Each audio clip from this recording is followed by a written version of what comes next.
Meeting has begun.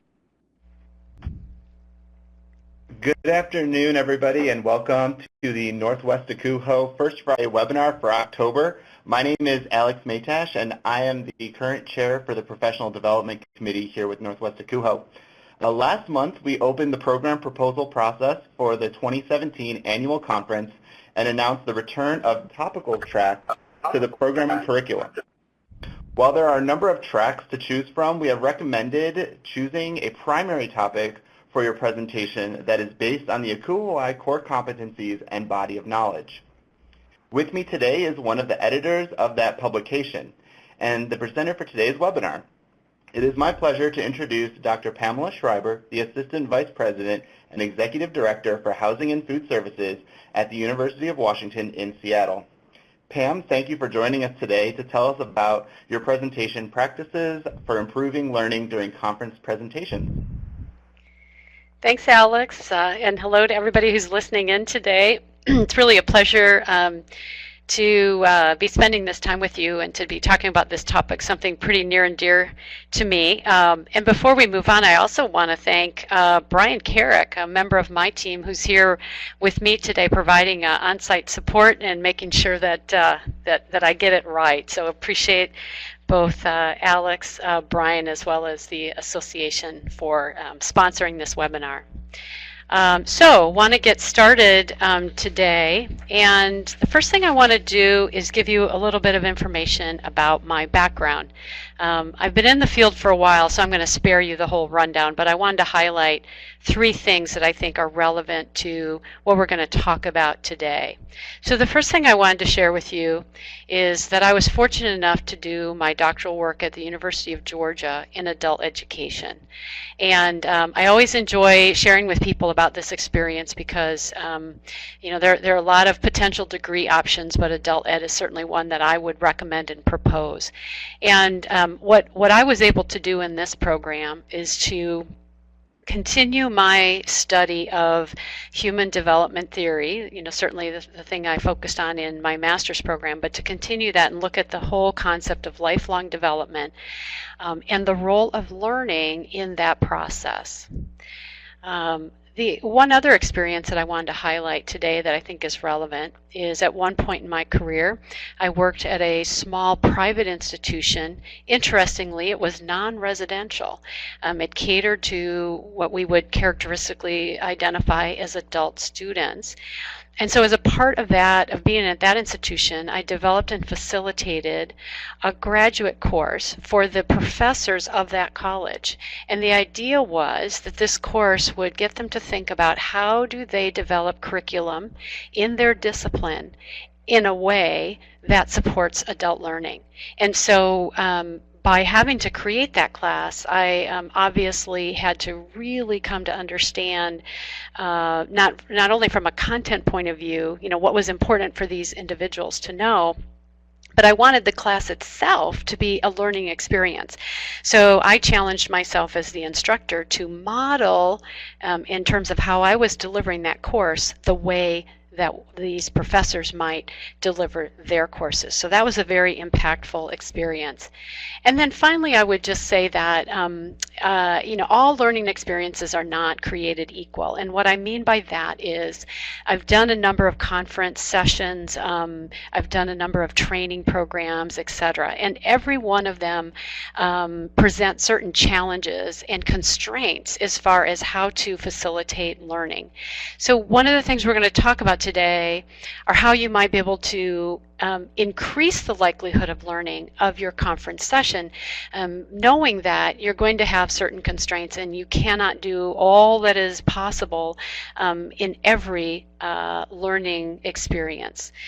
So that's just important to keep in mind. I would just add that, you know, webinar is a great way to learn and share information, but it too has its constraints, and there's some things that I'm going to be able to model for you today and other things that we're just not going to be able to do. So in regard to today's session, there's just a couple of things that I want to point out, and hopefully these things will help optimize the learning for all of us. First, I want to just invite you to submit questions at any time through the webinar, so you don't have to hold them until the end. We are going to try to manage questions as they come in, and as I can jump over to those and address those questions for you throughout, I'm going to do that. So while there's certainly a risk of some disjointedness in the presentation, I believe it's important to tackle those questions as they come up. Alex, I think, pointed out to most of you as you came online that there are presentation materials available. They were offered up also as you registered. So I hope you have those in front of you, particularly those of you who need to sort of interact with that information. I'm going to be following very closely the first 4-page handout. So it's going to look very similar to what we talk about today. There's additional materials, so if you want to do additional study or looking into this topic more, those are available for you as well. I would add that outside of the webinar today, I'm happy to work with you, talk with you about program submissions, serve as a consultant of sorts if you feel like you would find it helpful to bounce your ideas off of someone. So certainly don't hesitate to connect with me, email, phone, etc. And then finally, a bit into the future, but I do intend on being in the at the Northwest NWACUHO conference, and so I look forward at that point to talking with you and asking you about what your participants learned in your session. Okay, I want to begin a little bit by talking about adult learners, and I'm just going to go through this very quickly, but I want to kind of paint a picture of what are some of the generally accepted characteristics about adult learners. And when we go through this, some of the strategies we talk about will make more sense if we reflect back on this list and think about how are we characterizing most adult learners. As we go through this list, ask yourself, is this me? Can I relate to this? Do I feel similarly or do I act similarly? So the first thing I'd mention is that it's fair to say most adult learners are quite motivated. And what I mean by that is as we progress in our careers, most of the learning experiences we participate in are by choice. So no one's necessarily requiring us, to engage in learning experiences, but we're very motivated to do that. And so what that means is that people who participate in learning opportunities have a reason for seeking the knowledge that is being made available. And that's important to keep in mind when you are the facilitator of those experiences. The typical adult learner will also bring to bear their past experience, and that as they take in new information, they will measure that information against what they believe they know to be true. And that is formed based on their past experience. So it could be experience, it could be, again, academic study, it could be a number of things. But it's very important when adults are in a learning environment to take in new information and say, how does this sit with what I believe I know to be true?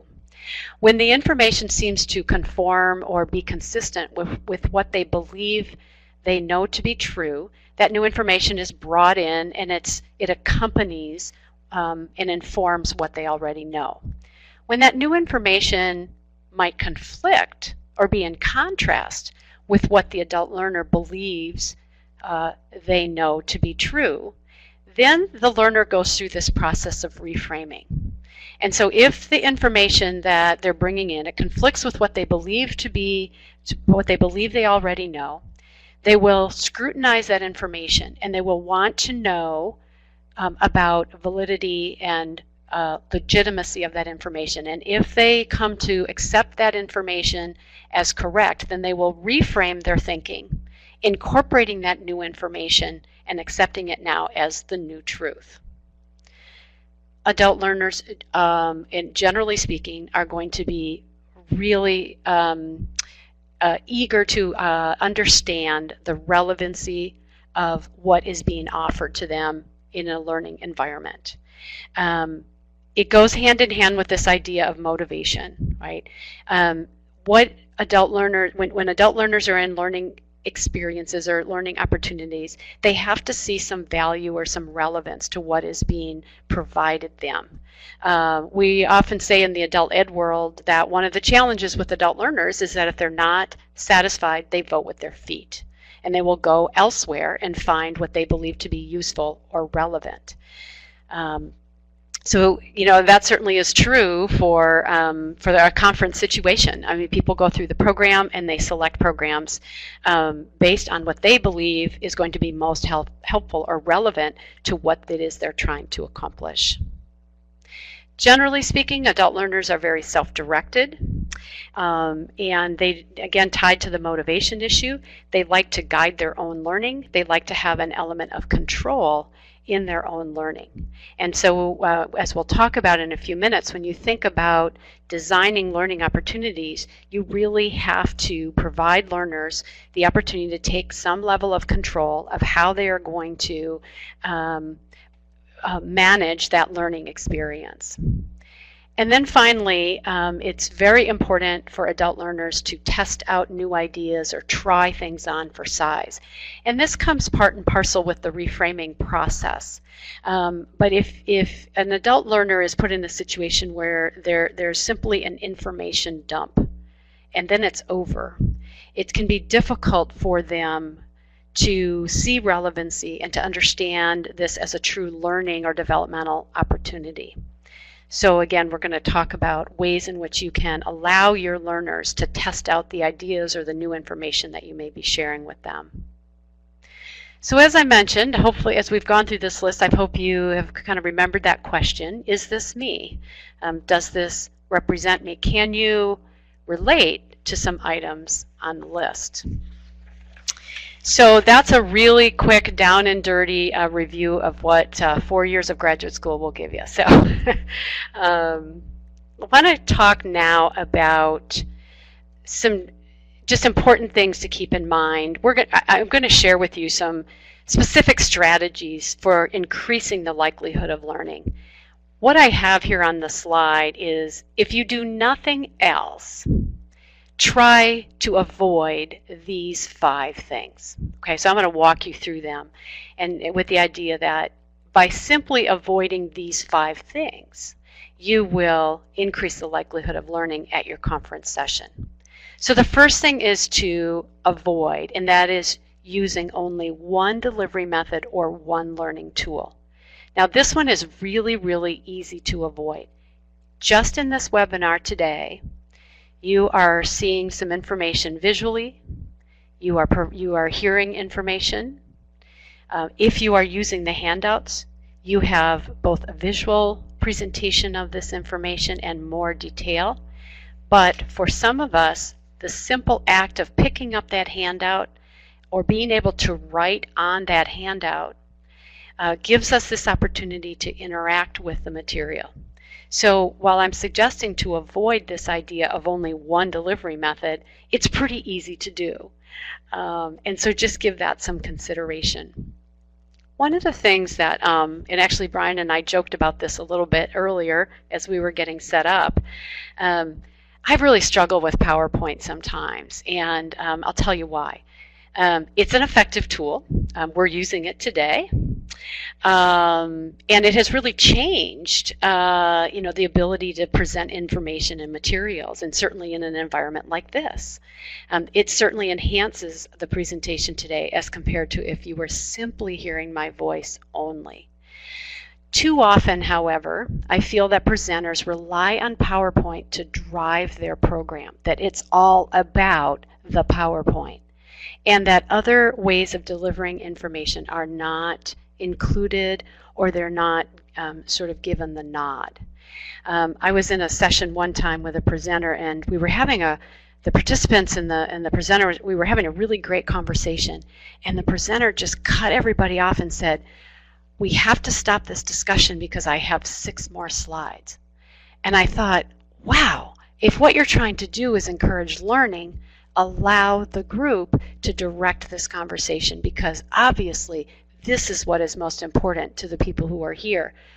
Whatever was on the last 6 slides, I couldn't remember, and because I felt like I was abruptly pulled out of a really robust conversation. So that's my little sermon about PowerPoint today. Use it judiciously and use it as a learning tool. Second thing to avoid is what I call contrived or unrealistic exercises. Remember, we talked about adult learners really needing relevancy, and they need that opportunity to reframe information. When we put them through exercises that they can't relate to, they either don't connect to the work they're doing or they don't connect to the learning that's going on, it just distracts from the quality of the learning experience. So be thoughtful about that. Avoid limiting active learning to just a few. And here's what I mean by that.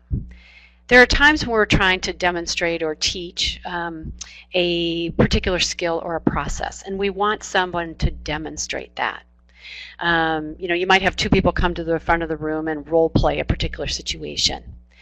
So that's fine. But to then not find a way to engage the others in the room can really be difficult for those learners who did not have the opportunity to participate. So you've got to think about, even though your learning exercise might be well suited to engage just a few learners, figure out how are you going to engage all learners. So maybe you have a role play, and then you ask learners who observe the role play to sit in pairs and immediately talk about what did they observe, what did they see, right? Even rather than doing it as a large group discussion, because in a large group discussion, only one person can share their perspective at a time. When you pair people up, you now have 16 different conversations going on and 16 different opportunities for learning. Another thing to avoid is believing that telling equals teaching and that will lead to learning. I actually struggle a little bit with even the format today because I'm doing all the talking. And, it's difficult. Normally when I'm in a conference session, I find lots of ways to interact with the participants and get some feedback as to how is it going? Is this making sense to you? Do we need to go back? Do we need to take some questions? So really challenge yourself about this notion that if I tell people something, therefore they have learned it. I think we fall into this sometimes when we think about training of RAs or hall directors, etc., that a lot of our training is a lot of telling. And we have to just be very, very cautious about that. Then the final thing that I would say we need to avoid is what I call compartmentalizing your session. And what this means is that you use one learning delivery method and then you stop that and you go to a second learning methodology. And it's an abrupt change. So for example, presenters will often give a lot of information and then they'll do a case study. And everything that was mentioned in the comments is supposed to be considered or incorporated into the case study. And it's kind of like going to a home improvement store and asking how to change the faucet in your kitchen because you want to do a renovation of your kitchen. And then you go to a workshop to figure out how to replace the countertop. And then you go to a workshop and and someone tells you how to replace the sink, et cetera, et cetera. And then the next day, the delivery truck arrives with all the materials you need to do a complete renovation. And it's sort of like, where do I start, right? It's too much at one time. And so when I say avoid compartmentalizing your session, what I'm suggesting is that you find a way to move gracefully back and forth between providing information and giving your participants the chance to absorb that information and apply it or use it or talk about it or reflect on it. Okay. All right, so no questions so far, but remember, if you do have questions, just go ahead and send them over. So now I want to talk about what I call some all-purpose strategies. And again, these are things, so we talked about if you do nothing else, avoid the 5 items we just talked about. These suggestions in the next 2 slides are, again, if you do nothing else, think about just these minor tweaks. These all-purpose strategies actually apply to many more things than conference sessions. They apply to those training programs we talked about. They apply to any other kinds of learning experiences that you are responsible for facilitating, right? So the first thing that I would suggest is that you consider changing your terminology. So think of yourself, or call yourself, a facilitator, not a presenter. And think of your attendees as participants or learners. And by simply just changing your terminology, it will do 2 things. It will keep you mindful of the fact that you are there to facilitate learning, right? And secondly, that you're responsible to those other individuals who are looking to you for this experience to facilitate learning, right? And so it's minor, but it can be very, very powerful. The physical environment is always one of the biggest challenges. So when you are in a situation where you've created a learning experience and you're in a face-to-face situation or a physical environment, think about how that environment is going to help you facilitate learning. Without a doubt, this is one of those things that makes the whole conference session most frustrating. I'm sort of a bit of a troublemaker. I've been known to go into a room at a conference and I take the podium off the stage and I take the duct tape and I move all the wires because I want the microphone, down on the floor. I don't want to stand by the podium. I start rearranging the chairs, et cetera, et cetera. And so sometimes folks aren't very happy with me. And it's not realistic that in every situation you can do that. But when you can, think about what is it about the physical environment that is going to help you? Can you eliminate the things that are going to stand in the way of learning?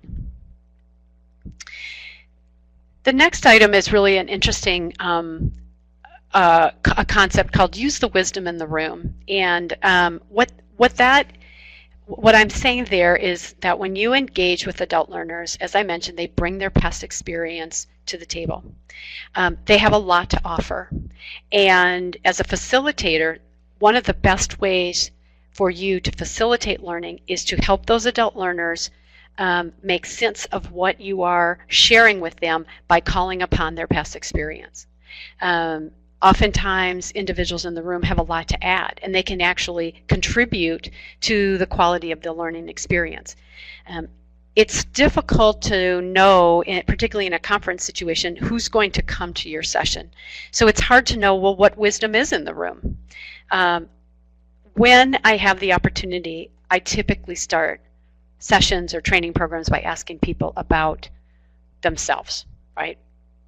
What have they done? What do they know? Why are they there? And that can help tremendously.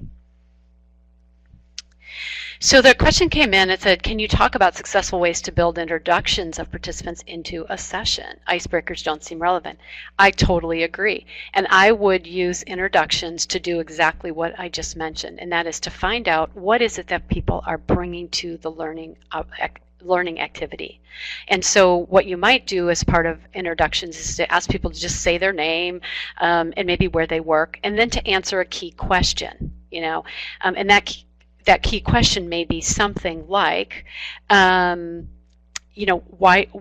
did you choose this session? Or what one thing do you hope to walk away with from this session? Right? So the great thing about that is not only does the participant have a chance to articulate their motivation and to think about it, share that with others, but it lets you as the facilitator in on a lot of information. And it can help you to then steer your learning experience in a way that is most relevant to the most number of people.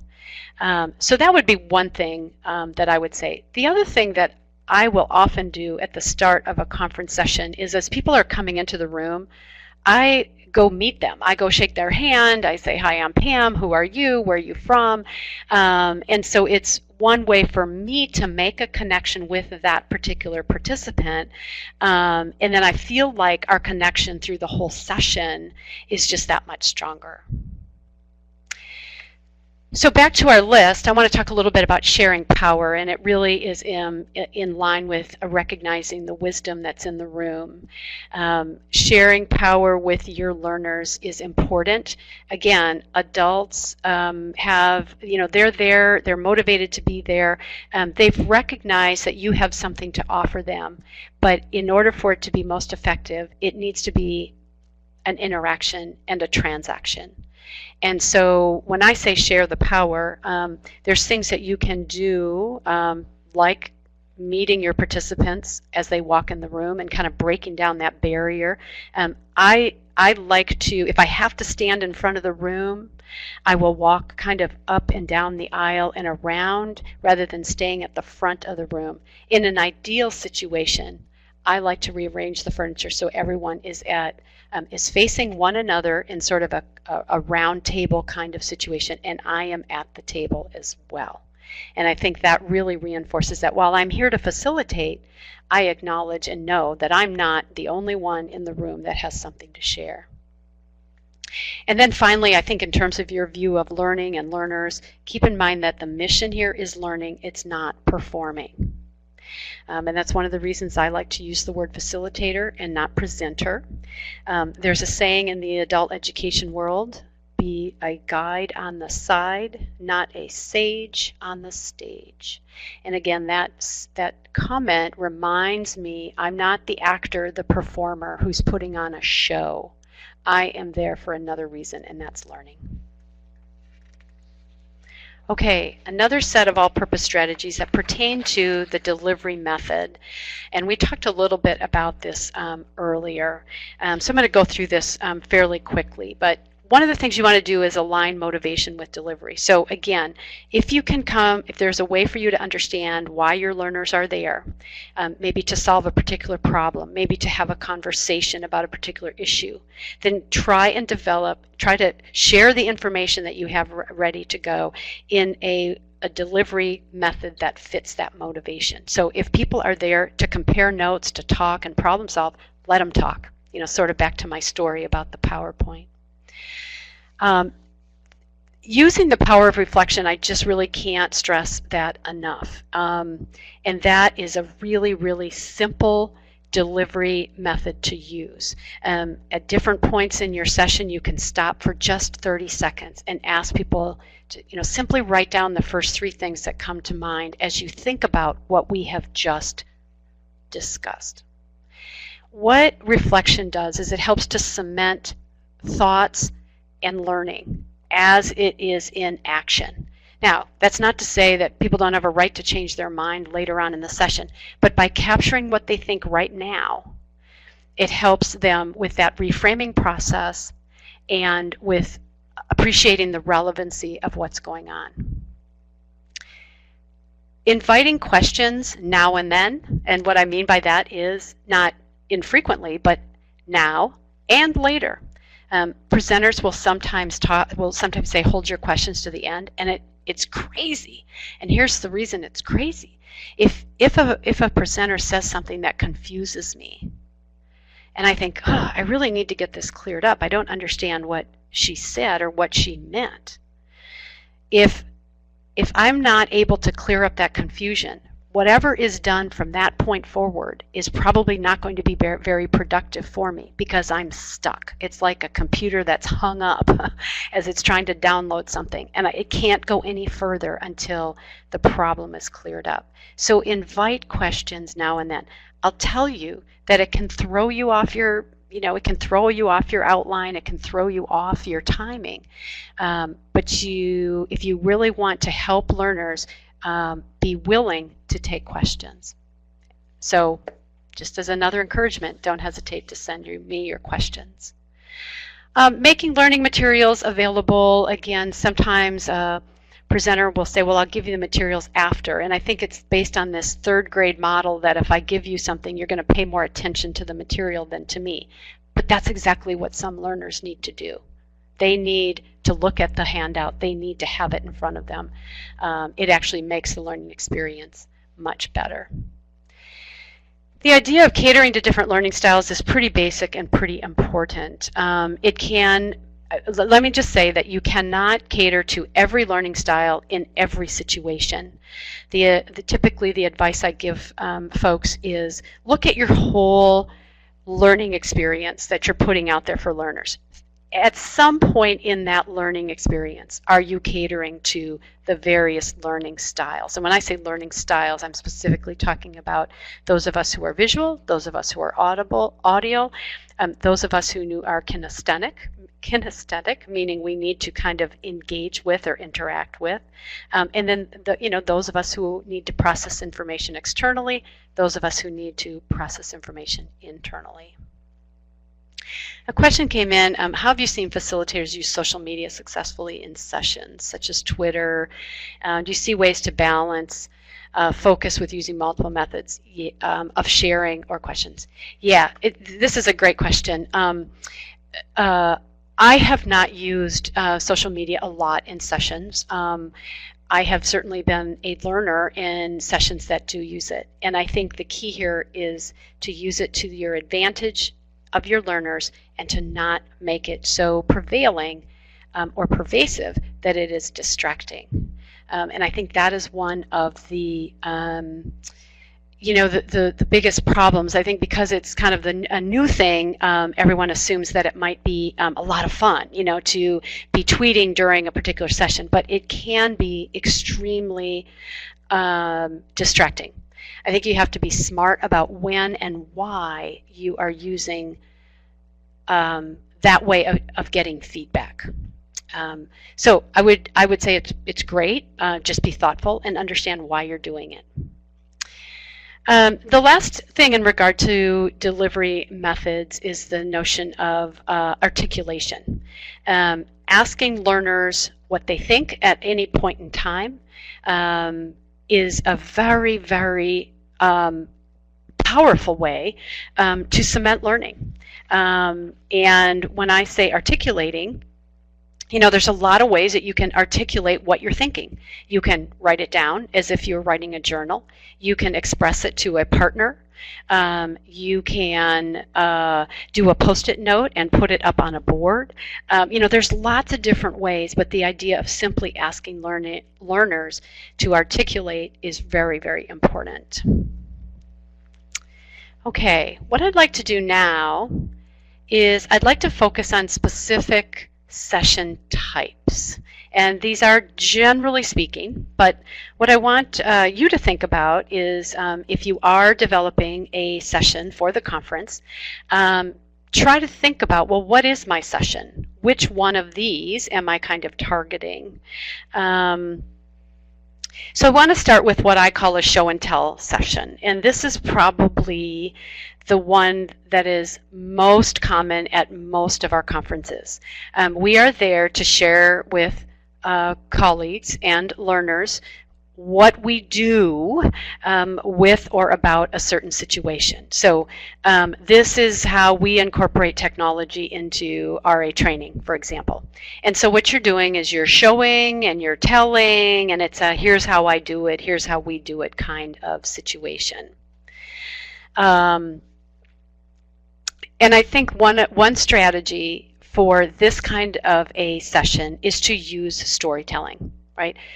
Start your session by painting the picture of what motivated you to do what you're doing. I mean, what was the goal? What was the intent? So what you're doing there is you're not only providing context, but you're sort of painting the background picture so that when you actually share, here's what we did, here's how we incorporated technology into RA training, your learners have this context, this set in their mind that they can now place what it is you are explaining to them. It's very important when you're doing show and tells to make the context clear. what kind of institution are you? What kind of program are you? What's the size of your program? What did you used to do with RA training, etc.? So give me some context. And the reason is that while I may, as a learner, I will learn or come to know what you have done or are doing in a situation, in order for it to be relevant or useful to me, I want to be able to pull this and put it into my context. But I need to understand, how does it compare to what my situation is versus how is it different, so that then I can make some adjustments. Be certain when you're doing a show and tell session that you focus on the why and not just the how. And for optimal learning, if you've incorporated technology into your RA training, and you tell me how you've done it, that's helpful to me. But if you explain to me why you were doing it and why you made the choices you made, now what you're doing is you are letting me, the learner, in on your thinking, and I can adopt that thinking to my own situation. A question came in, are there strategies for delivery methods you find more or less effective based on group size? Absolutely. It's probably one of the things that makes the conference session situation very difficult to plan for, because you may plan and design some great learning experiences, but when you get in the room, you have to quickly think on your feet if the group is larger or smaller than what you expected. So I usually build in several contingencies. So if, for example, I want to build in a reflection exercise, I want people to share their, share what it is they reflected on. If there's a large group, I'm going to just say, turn to your neighbor and answer this question, right? If it's a very, very small group, then it may make sense to do it as a group. One of the things I think that we forget when we do things not in a large group is that we have to, in some way, have everybody report out what they talked about. And that can become very cumbersome, particularly in large groups, and it can become extremely time-consuming. What I would suggest is that when you ask people to articulate or reflect, and pairing them up in small groups, keep in mind that the learning is occurring in those small groups, right? And we've probably all experienced this. When you have people report out, by about the third or fourth group, people say, well, yeah, what that group said, or yeah, we had the same conversation, right? So you start to see that the same kinds of learning occurred. So there really isn't a need in every case to report out. In fact, I do it hardly ever, because I just don't think it adds a lot of value. The learning occurred during that articulation and that small group interaction that you facilitated. Okay, I'm going to move on then. We're going to talk about a session that may focus on sharing a new idea. So this might be sort of when you're trying to provide information about a concept or a new approach or a new framework, a new model, etc. A couple of strategies that can make this particularly effective for learners. Providing resources about the new idea.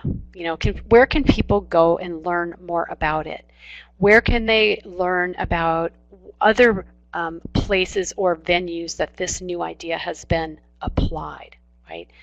Compare the new idea with something that the learners might be familiar with, right? So this is a new framework for doing X, and this is the way we typically do X, right? So just kind of do that compare and contrast, so a learner can say, oh, like, this is how it's situating with what I believe I know already, right?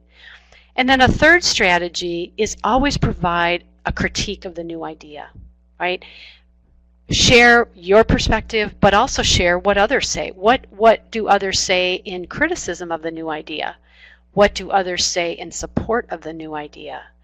And that too gives learners this opportunity to kind of assess and evaluate this new idea from almost like a three-dimensional point of view. Quick interesting example, at the recent ACE conference, the NWACUHO ACE this summer, I went to a session where some of our colleagues presented on the book called Essentialism.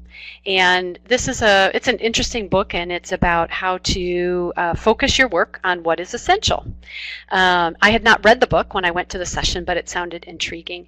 One of the things I so appreciated about that session, particularly because I was a learner in that session who hadn't read the book, the facilitators of that session gave me a really good idea of what the book had to say, because they showed me how this new idea, how they applied it to their work, and they did the compare and contrast. So before I read the book, this is what I would do. After I read the book, this is what I would do.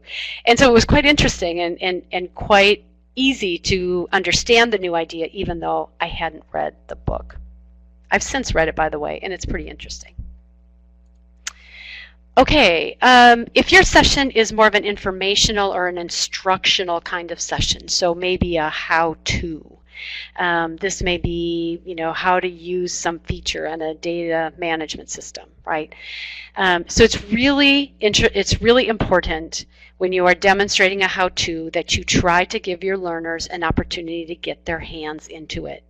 So for there to be some degree of simulation of what you're trying to show people how to do, even if it's a hypothetical, but to give them in some way to run a simulation so they have a better understanding of, okay, you've told me how to do this, now I want to try it. Okay, that can be difficult. We have conference sessions typically don't have a bunch of workstations set up so people can sit down and try things or whatever the topic may be. But you might come up with some really creative and unique simulations. Testimonials are another effective strategy in this case. So you may have people talk about what they learned or how they went about learning this new technique or this new process. And so as they're articulating the process they went through to learn how to do this, it helps other learners to see, number one, there's a pathway to learning, but number two, that everybody kind of brings their own unique approach to learning how to do something. So some things to think about with these kinds of programs. Most conference sessions are not speeches, but there are speeches that are parts of conferences. And I think sometimes we don't think about the importance of the facilitator or the speech giver in this case, having an obligation to increase the likelihood of learning. This is a one-way delivery. It has a lot of constraints. But a couple of strategies for helping to increase learning in these situations is for the speaker to invite and arrange for afterward for people to react to the speech.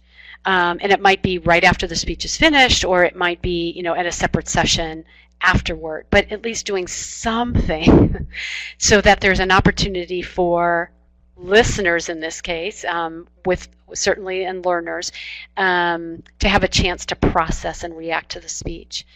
One thing that a speaker can do while they're delivering information is to include opposing points of view. So if they're giving a speech about a particular topic, maybe promoting the benefits of gender inclusive housing, as a part of their speech they may talk about, well, what are opponents saying, or what are some of the challenges, or what are some of the resistance, what's some of the resistance to this particular point of view. What that does is it helps the learner, again, get some context and perspective, and in many cases it can help make the power of the speech even greater. A question came in. A lot of institutions send a few employees to the conference to learn everything possible to return home and teach their departments. or share handouts? How would you recommend facilitators prepare materials for learners who go back home? This is a great question. I actually think that by paying more attention to a quality learning experience, you actually make it easier for learners to bring stuff back to their department. I do think that sharing materials and either sending, allowing people to take that with them from the conference, or to be sent the materials later if people don't want to carry them with them, I think is very important. One of the issues with this particular scenario that's described here in this question is expectations. I think this idea of sending employees to somehow become the messenger, can be challenging, because that particular employee is there as a learner. And then that learner is expected to not only sort of cement their own learning, but then to bring that information back and figure out, how do I help others learn this same material? So I think that we have to manage our expectations around what employees who go to conferences are able to do. I think it's perfectly realistic for employers to expect their staff who've been to a conference to come back and talk about their learning. What is it that they learned? Minimally, I think we should have that expectation. Expecting those same individuals to come back and become now a facilitator of learning is possible and is certainly doable, but I think it ups the stakes a little bit for those individuals attending. So I think we just have to be clear about what we're expecting. Maybe we ask learners to come back and recreate one session they attended that they think would be most relevant to their team at home. Okay, another kind of session might be a panel of experts or thought leaders, and a couple important strategies here. It's really important that your experts or your thought leaders provide some context for why they're there, why were they selected or chosen to talk on this issue. Again, adult learners need to understand, as they take in the information shared by your panel of experts,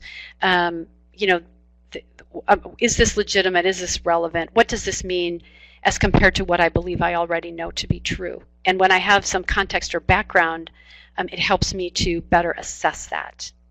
And then again, as we mentioned before, encouraging expression of opposing views.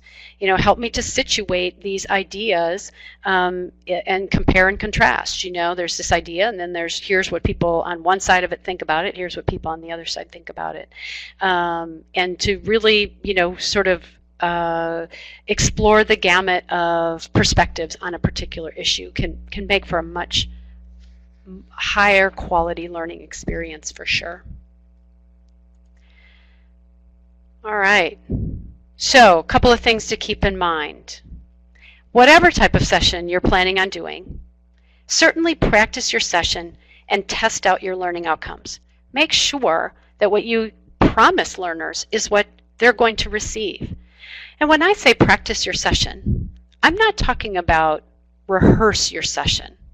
Because remember, we don't want you to be the actor on the stage, the presenter, the person in the front of the room performing for others. You're there to facilitate learning. So part of the practice should be asking yourself, what if a question comes in at this point? What if a question comes in at that point? Or how might I be able to think on my feet if I have a lot of people attend or if I have very few attending? So I think that's very important. Certainly consider how your learners can participate. And I have participate in quotations because we often think of participate as sort of externally expressing ourselves. Participation can come in the form of writing. It can come in the form of talking to one other person. It can come in the form of simply reflecting on something that is said. So think about how you are engaging your learners. Be flexible and nimble.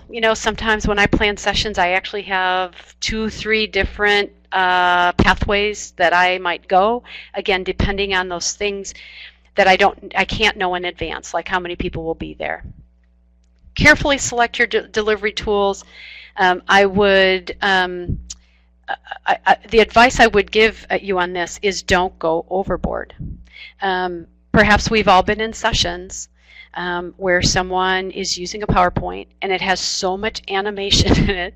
It's got, video and audio, and it's, that it's almost overwhelming, and it almost takes away from the PowerPoint being a learning tool rather than it starts to become the session.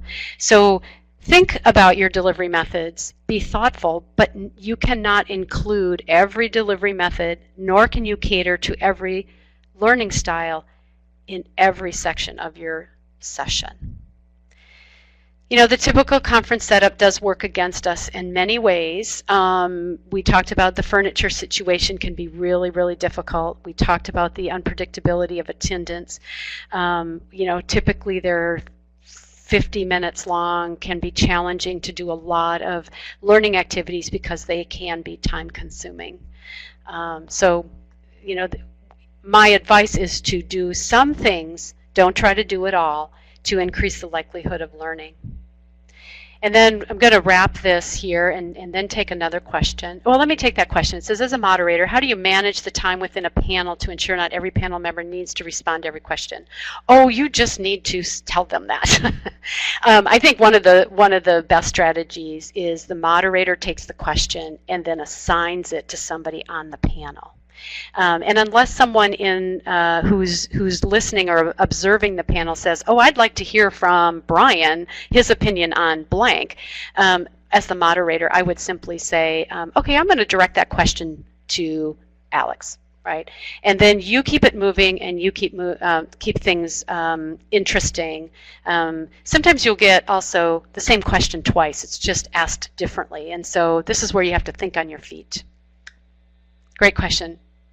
So here's the secret to improving learning. And if I would say, do one thing, think about this. Okay, it's such a secret, I put it in code. Here's the deal.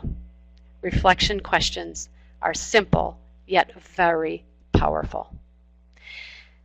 If you're looking at the handout, you see some sample reflection questions, and I'm gonna identify a couple here in case you don't have the handout in front of you.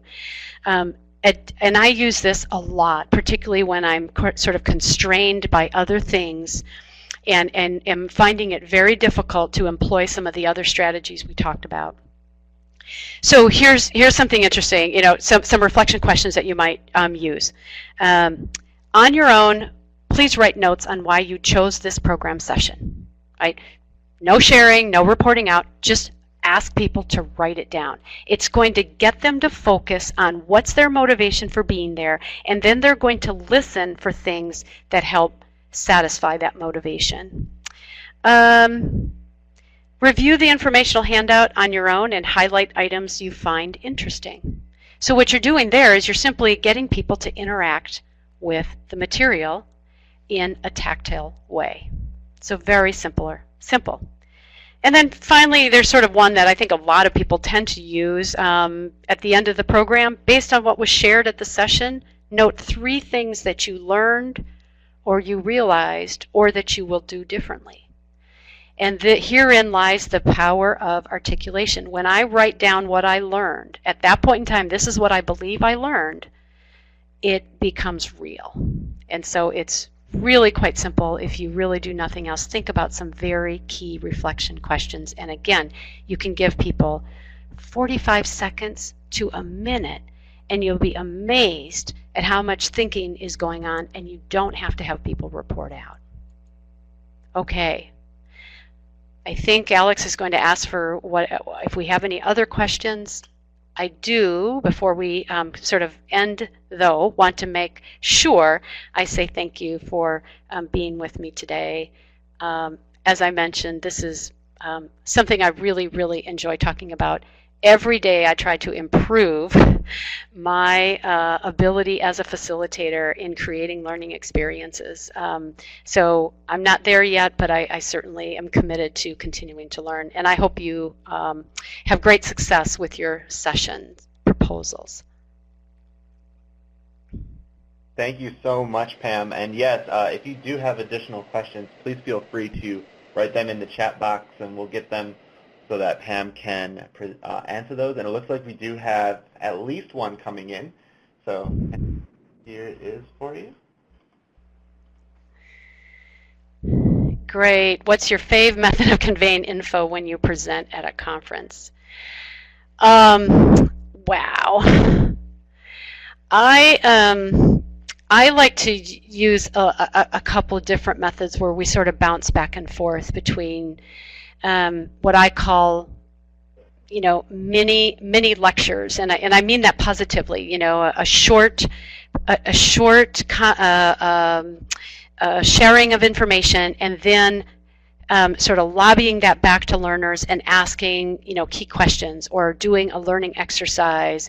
And I like to keep it fast-paced in that like to kind of bounce back and forth between those. And then as sort of the knowledge in the room grows and people get excited, then I like to sort of capitalize on that and see how far we can take it.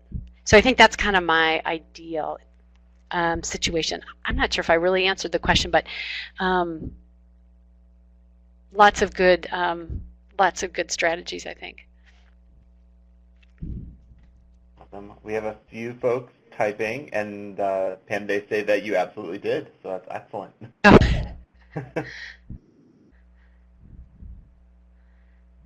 One of the challenges of presenting on this topic is you have to hold yourself accountable, right? And so I was as nervous to do this webinar because you open yourself up for a lot of critique. It's important to me that I walk the talk, but not every situation is always easy or ideal. So it's a little intimidating. Well, thank you very much, Pam, for joining us today. Just based on the chat box, I think everyone's really happy that they were able to hear from you, and they really appreciate the knowledge that you brought to us today. But with no further actions, that will conclude today's presentation. Dr. Schreiber, again, on behalf of the Northwest NWACUHO Professional Development Committee and the Programming Committee for the 2017 Annual Conference, thank you for taking your time to share with us these items this afternoon. For those of you who were in attendance today, please take a moment to complete the surveys that are linked below and check out the website for the 2017 Annual Conference for all of the information you need about submitting a proposal before the December 1st deadline. So, and I just wanted to outline the links. First, you will see that there is the webinar feedback form that you will find in the important links box. But you will also find a link to the Master Planning Survey that Northwest NWACUHO is currently conducting. The Master Planning Survey is particularly important because the Master Planning Committee is looking for the feedback from the membership before their November meeting, which is going to be occurring in the first week of November. So if you have an opportunity to take time and fill that out right now, that would be fantastic. Or if you can do that before the first week of November, that would be appreciated as well. Again, thank you, everybody, and we hope that you have a wonderful weekend, and thanks for joining us this Friday afternoon.